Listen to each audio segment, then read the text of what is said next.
Hi there, and welcome to the delight of photography. If you're new to the show, welcome, delighted to have you with us.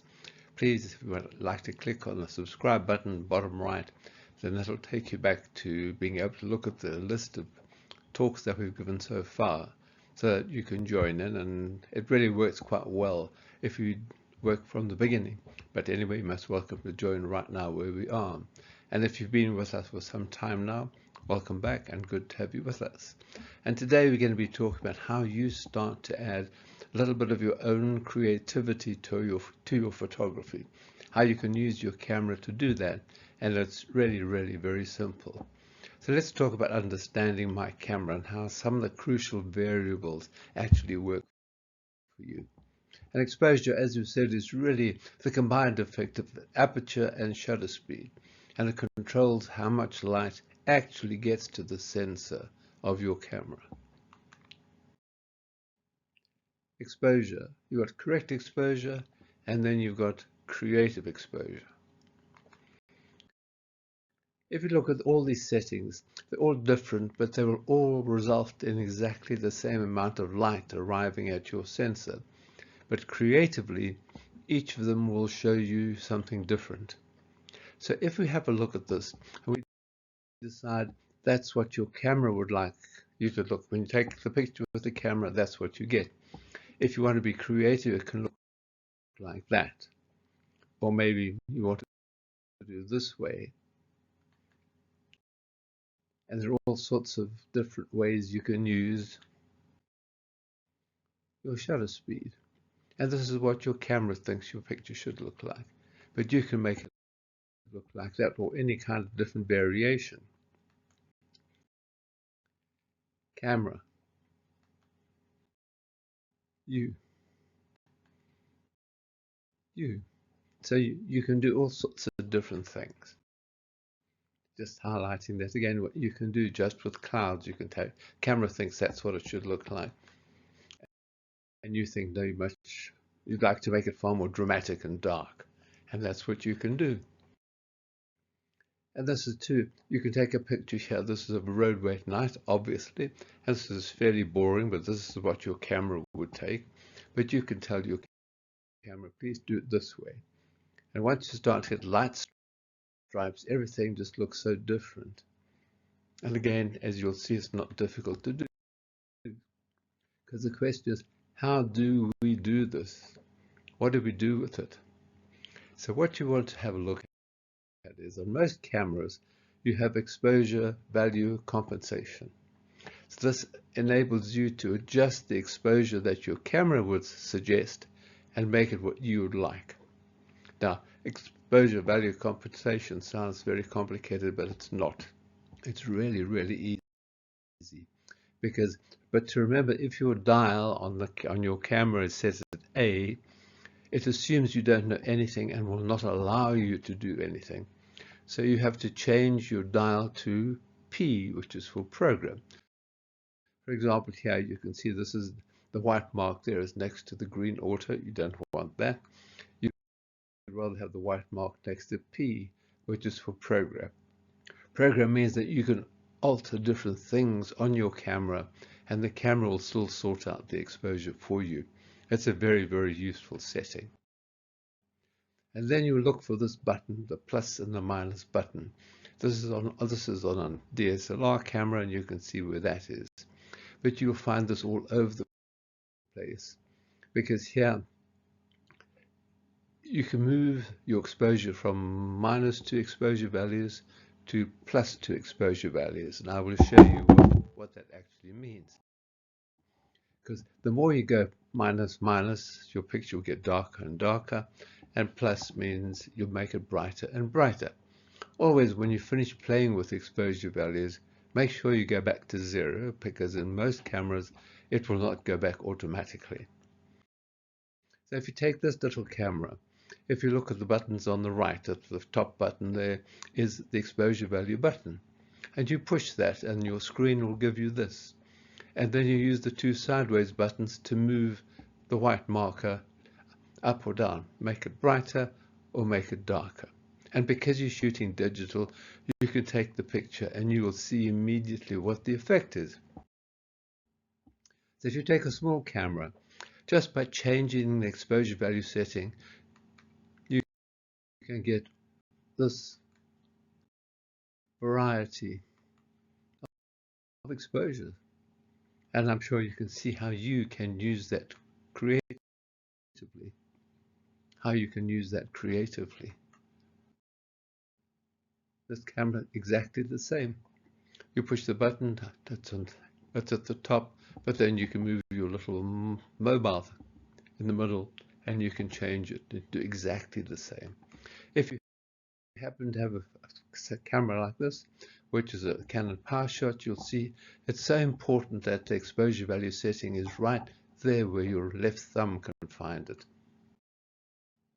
If you're shooting with a DSLR, you'll see that just under the big button at the top right of the camera, you'll see your exposure value button. So you push that, and on your screen it will appear. If you don't push that, you won't see it on the screen. But once you push it, you'll see this on your screen. No button with button. And then one of the wheels on your camera, and you can experiment to find out which one of your wheels will move, either to make it darker or to make it brighter. And again, you can see what the effect is going to have. This is going to be very bright if you have a look. There's naught going towards the plus. So just pushing that button and turning one of the wheels, you can adjust the exposure that your cameras make. Which means you can take that picture and the camera will do it for you. Else you can make your picture look like this, which is, I think, far more creative. Or even darker if you want it to be darker. This becomes your choice to decide what you would like your picture to look like. If, for example, you're using mobile cameras with many of them, you tap the screen and you'll see there's a white line with a white dot in the middle. If you move that white dot up using your finger, it becomes much brighter. Then you move your finger down, sweep it down, and it gets darker, or anything in between. Depending on your camera, and have a look at the instructions, your exposure value is easy to compensate.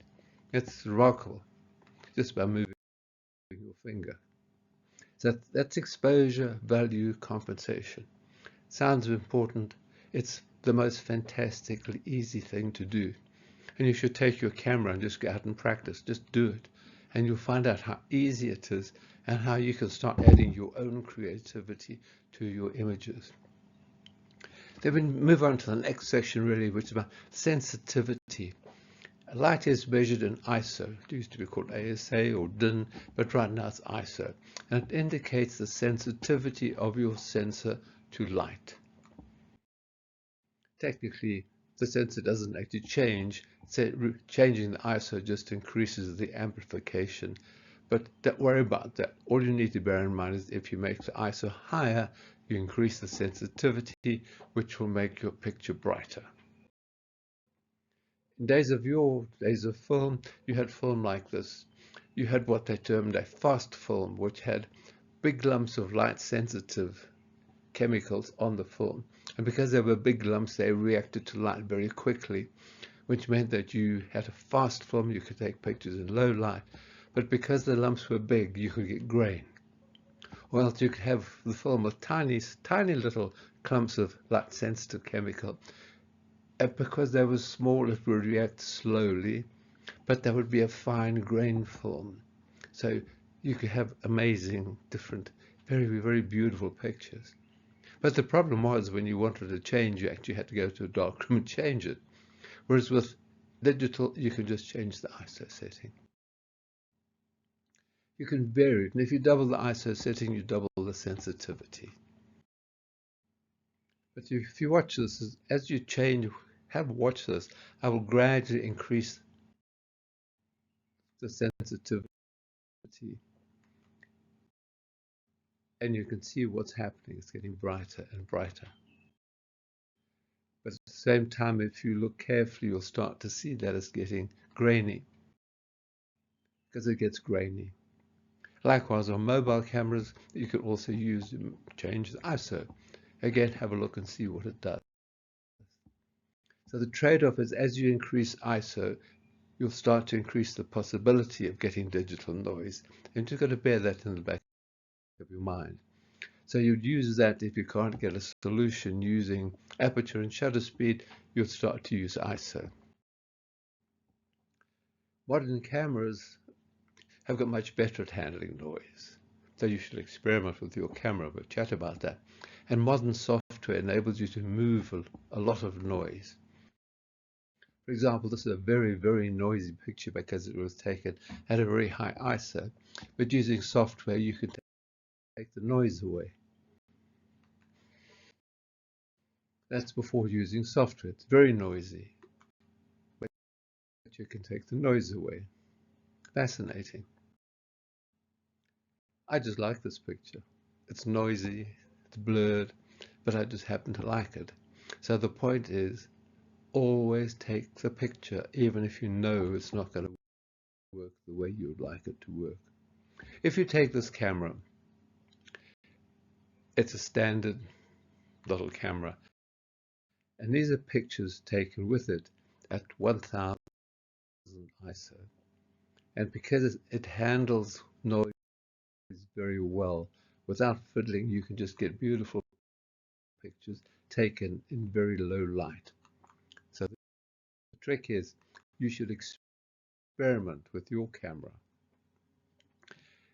Take your camera and take a series of pictures, the same picture, changing the ISO level, and have a look at the results. Download onto a computer, have a look at the results, then you will get a good idea as to what your camera does with low light. Because most people are just guessing when they just increase the ISO. But if you do that exercise, it'll be really good for you and you will understand what's going on. So thank you very much for joining us today. Next time we're going to be talking about raw files and also how you handle light. So thank you for spending the time with us, and we look forward to seeing you again in due course. Thanks very much. Take care. Bye.